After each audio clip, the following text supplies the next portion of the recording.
Hello, everybody. My name is Elin Filbey, and I am the Director of Programs and Community Engagement at the Elin Centennial Garden in Madison, Wisconsin.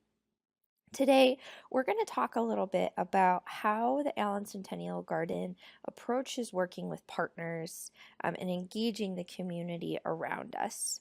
But before we get there, I've got a question. Think about a time you felt out of place. Where were you? What made you feel out of place?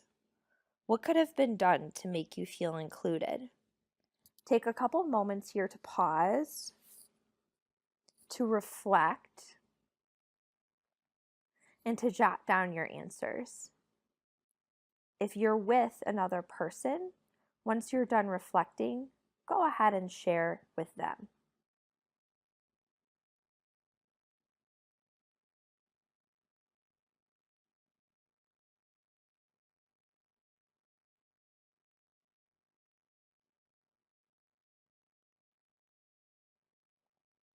So, a little bit about who we are.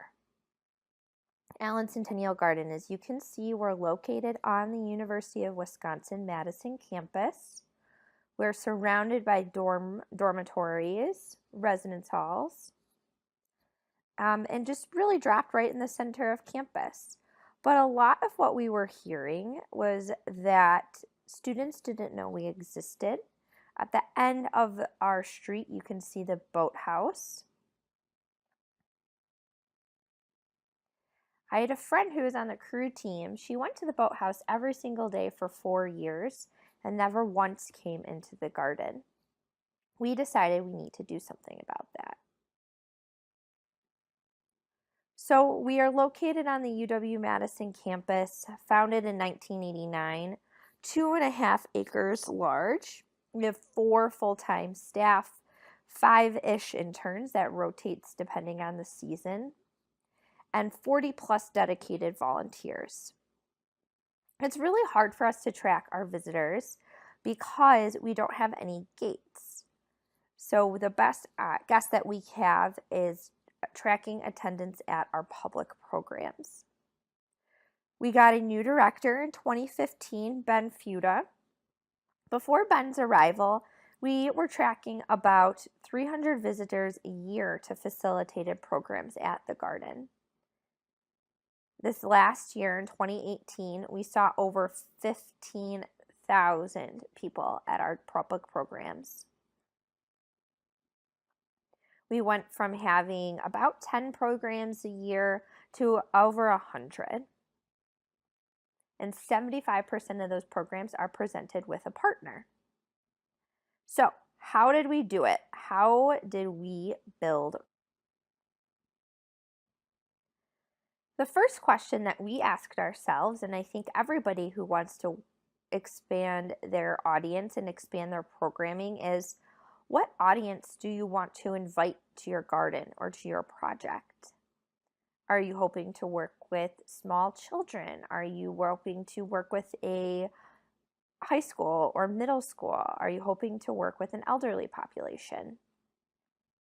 Take a second to think about your project or your garden and identify what audience you want to invite to participate. Be as explicit as possible. So saying, I want to work with children from the nearby preschool that are in X, Y, and Z grade, rather than just, I want to work with children. Being specific really helps to hone in and be more accurate in the measures that you will take to reach that audience and to attract them into your space.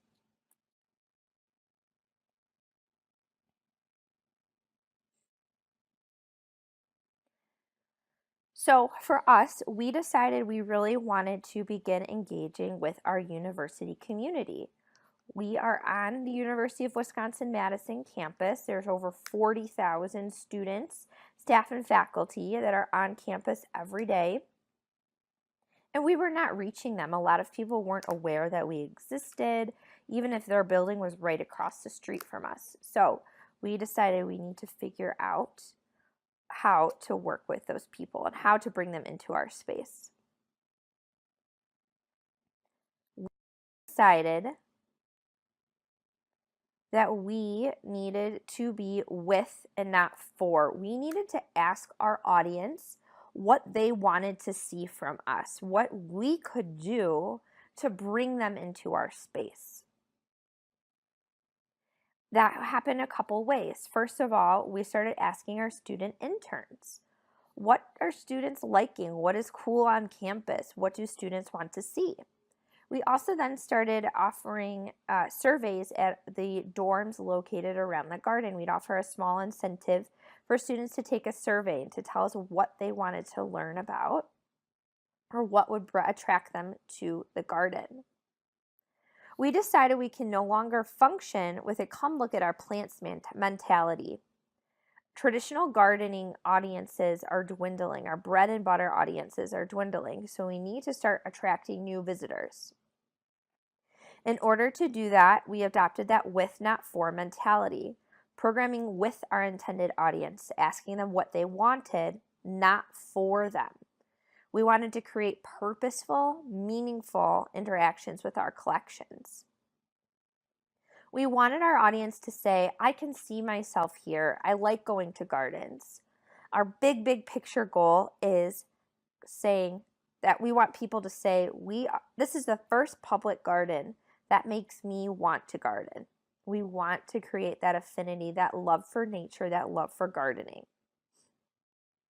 So it doesn't always have to be a large invitation to participate. Here you can see lots of students enjoying our great lawn. And that really started with our picnic blankets. We noticed the lawn was an underutilized space. People were coming to enjoy our space during the lunch hour or before work or after work, but there wasn't always enough seating. So we picked out some picnic blankets, got a tote bin for them, and put a sign that says, grab a blanket and stay a while. This is a facilitated activity, but during the lunch hour, you can see our lawn scattered with blankets and people really enjoying the space. It doesn't always need to be a huge program or a huge undertaking to start to activate and utilize the space. Another small invitation to participate we love is our chalk prompts. So this is a less than $20. We write prompts around the garden. We're hoping that it helps people to slow down, to be more observant, to increase their time in the space, and also to start to build ownership of the space. Not a lot of gardens allow you to write on the sidewalks with chalk. We want to show people that we are your public garden. We create these small opportunities to foster co-ownership, and we care what you say. We're asking you questions. What's your favorite flower? Getting back great answers, great pieces of art. Another small opportunity was our wish tree. So much of designing an invitation to participate is how you design it. Are you engaging in something that's going to ask somebody to slow down, to leave a piece of themselves? We use novel tools. These are wristbands that you would get at like a bar or a concert. And we gave people prompts, asking them what they wished for their school year, for the summer. We collected thousands of wishes during the green season, and folks were coming back to see how the tree evolved. We got lots of great wishes, things like, I wish to do well on my exams, or I wish my student has a great school year, all the way up to things like, I was just diagnosed with cancer, and I want to make the most of the time I have left. Designing this opportunity for visitors to engage and participate in our space helps them to feel that ownership and that sense of belonging that we are hoping to cultivate.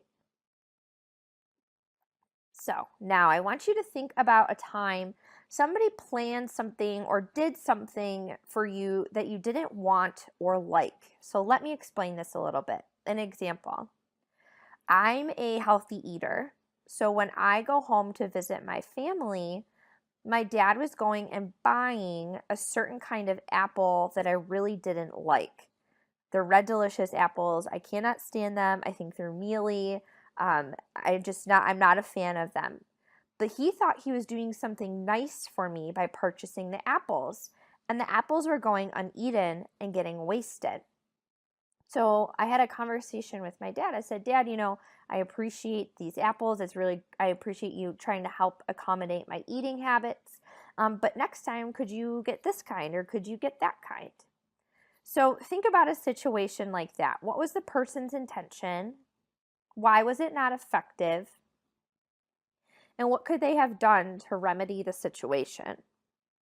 Take a couple moments to think about a situation similar to that one.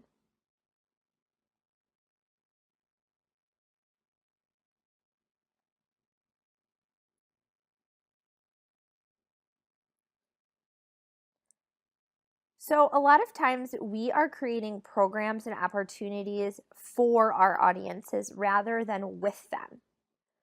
An example, like the Apple example I just gave, my dad was so close to doing what I wanted, but it wasn't quite right. If he had asked me in the first place what kind of apples I had wanted, it would have been a more successful experience for everybody involved. And we found that a lot when trying to work with our university community. At first, when we were trying to reach out to students, especially, all of our efforts were landing flat. We had some failures. We had some times when nobody came to our program, or maybe a couple people did, but they didn't stay for very long and didn't engage. That was because we were trying to design that for them rather than with them, rather than asking the students what they wanted to see or having students advise in the creation of programs. We were just assuming, oh, this is what students want. This is what they need. So the first question I asked was about identifying your audience. Who is it exactly that you want to reach? And then, how do you engage with them to find out what they want? What would be meaningful for them in your project? How could your project improve their lives? Or how does your project fulfill a need that they may have? This may be, I've heard from master gardeners who have pollinator gardens outside of schools that never get used. And the first question we always ask is, well, have you reached out to any of the teachers inside the school to see what their needs may be and to see how your garden could support their needs? Don't be afraid to take that time to really sit down with your audience and engage with them and ask them, what needs do you have that we can fill? What do you want out of this space? Rather than creating it in a vacuum, rather than purchasing apples nobody's going to eat, taking that time to have a conversation and to assess the needs. So we've begun doing this a lot more at the garden. So this is an example of our flower crowns. The students love working with flower crowns. We want to create authentic engagement opportunities with our collections. A lot of students might not have interacted with plants in an intimate way before they made a flower crown. We want to show that this is not your typical garden. This is a place where you can come and you can engage with our collection in a fun and meaningful way. This is loved by so many different groups of students. You can see men, women, all different groups really, really enjoy the flower crowns. So we also host different workshops and opportunities to have folks engage with plants and take some home for themselves. So here we had a succulent propagation workshop. So we were showing students how to take care of succulents and then how to propagate them. A lot of students don't know that they can just take a leaf off of the succulent and grow a new one. So providing that hands-on care instructions and presenting something novel or a cool fact or a cool hack that students can take away. Our biggest success, I think, this was our plant adoption day. So plant adoption day, we grew over 1,200 plants that we were house plants to give away to students. This is a line stretching down the block and around the corner. It wrapped almost all the way around the garden, giving away these houseplants. And it wasn't just, here, take a plant, see you later. We asked students, what are your light conditions? Have you ever taken care of a plant before? Do you know how much to water? Are you forgetful? Is this a plant that you might want one that doesn't need a lot of watering? We help students to learn how to identify these different factors of plant ownership so that the next time they go to purchase a plant, they understand the difference between full sun and partial shade and full shade so that they can make better choices about their plant ownership. So many times we have students and even adults that come to us and say, I kill everything I've ever owned. Like, I cannot take care of a plant.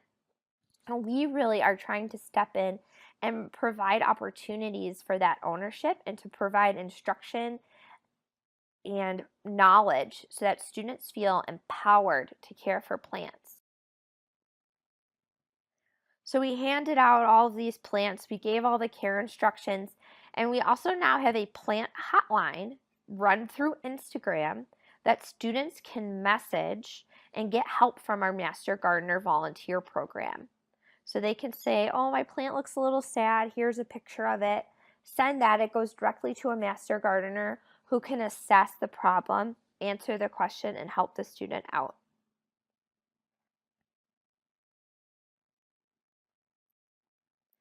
So here is a photo from our lunchtime wellness series. Again, we noticed that lots of folks were visiting the garden during the lunch hour, but they were just, taking a lap around or would sit and have lunch with a friend.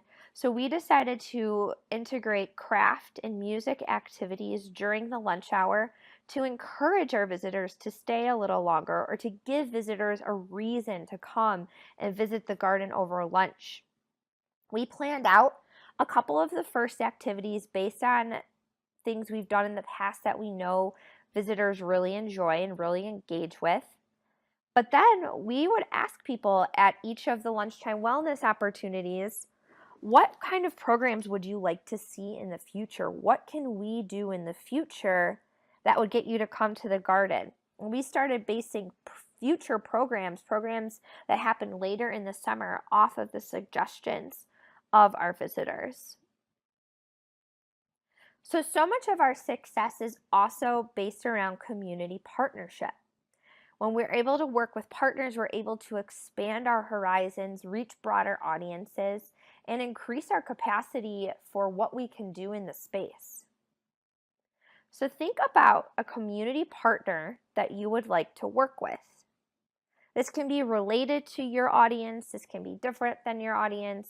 This can be a group that your audience is already involved with that might attract your audience further to come and enjoy your space or to come and participate in your project.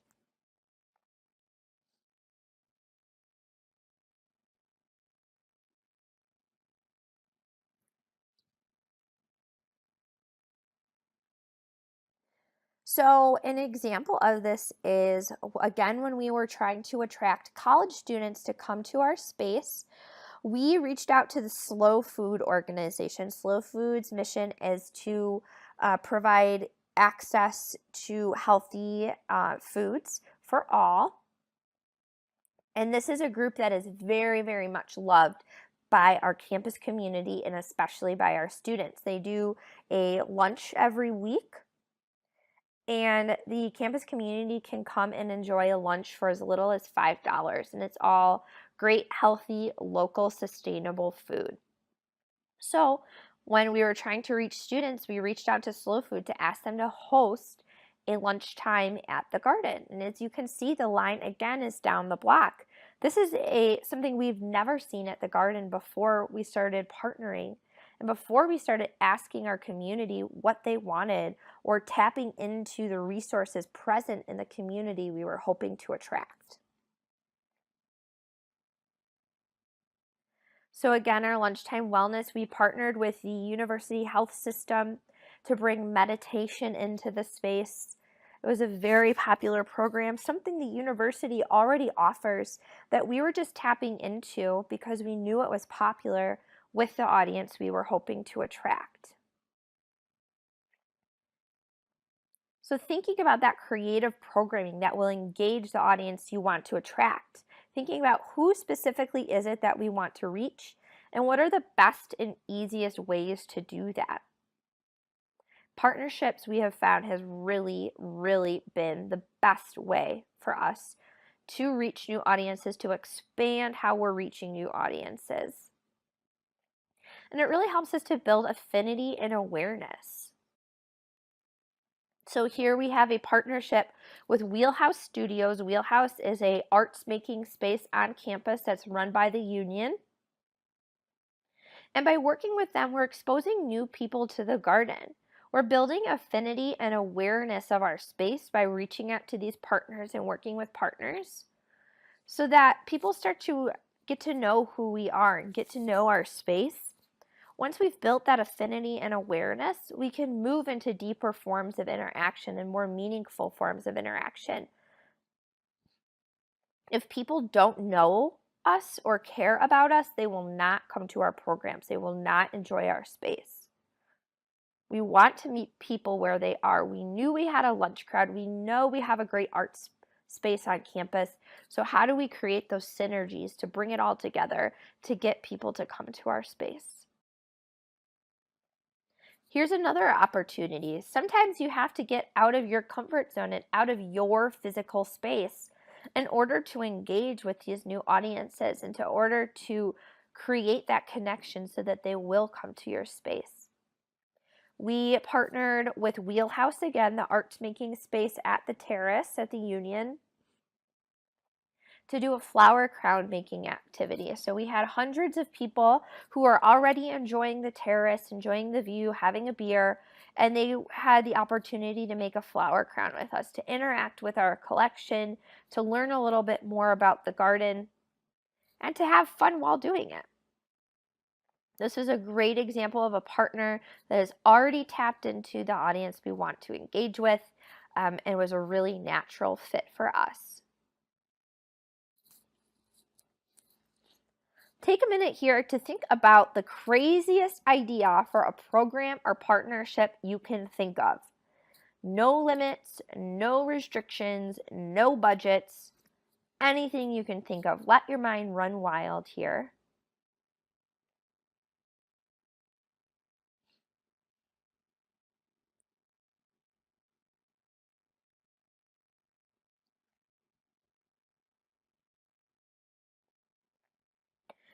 So for us this year, it was drag queens and daylilies. We invited drag queens from the local Madison drag queen scene to come in and do a class about the similarities between drag queens and daylilies. They're both flashy, loud, only alive for a day or so before the makeup comes off or before the flower wilts. We drew a lot of parallels there. It was a really fun and unexpected program that gained a lot of attention, and it really violated that expectation of what a garden was. Drag queens don't always, you don't always think of drag queens when you hear a garden, and we really wanted to create that unexpected opportunity or unexpected program for people. And it was actually a really deep dive into horticulture and the natural world, talking about how plants reproduce and how plants are bred. Where do drag names come from? Where do daylily names come from? How are they tied together? So we started first with a plant biology lesson. So our drag queens talked about plant morphology, talked about how plants made babies. It was risque, it was a bit dirty, it was very hilarious, and got people really thinking and got them engaged in the hard science. Then we talked about, once people knew how plants were bred, we allowed our participants to breed their own daylilies. So they took paintbrushes and were crossing pollen between the two flowers that they thought were beautiful. Then we asked them to name their daylily. How did you come up with that name? What characteristics did you like about each flower that drove you to choose those two? It was a lot of fun. It was very unexpected, and just a really great learning opportunity in an unexpected way. Going outside the box doesn't always have to be crazy like drag queens, but it can be. But it also can be something simple like the picnic blankets or the chalk, or having a conversation with a teacher about how you can bring their students into your space, into your garden, how you can get them working in your project. The moral of our story is we can no longer expect people to visit us because we are a pretty place. We need to back the pretty up with inspiration and a motivation to action. We want people to leave our space with a renewed sense of self, a connection to another person, and appreciation for the natural world. Through our partnerships, through identifying audiences, through thinking creatively and outside of the flower box, we are embracing the culture and horticulture. So thank you so much. Thank you so much for sitting here today and listening to this presentation. If you have any questions about what you saw today, if you'd like a little bit more help or guidance, my email address is right there, meliska@wisc.edu. And we really hope to hear from you. We'd love to hear about your projects. We'd love to hear about the struggles or the triumphs that you may be having. And we'd love to lend some help if you need any as well. So thank you very much. I hope you have a great day and take care. Thank you. Bye-bye.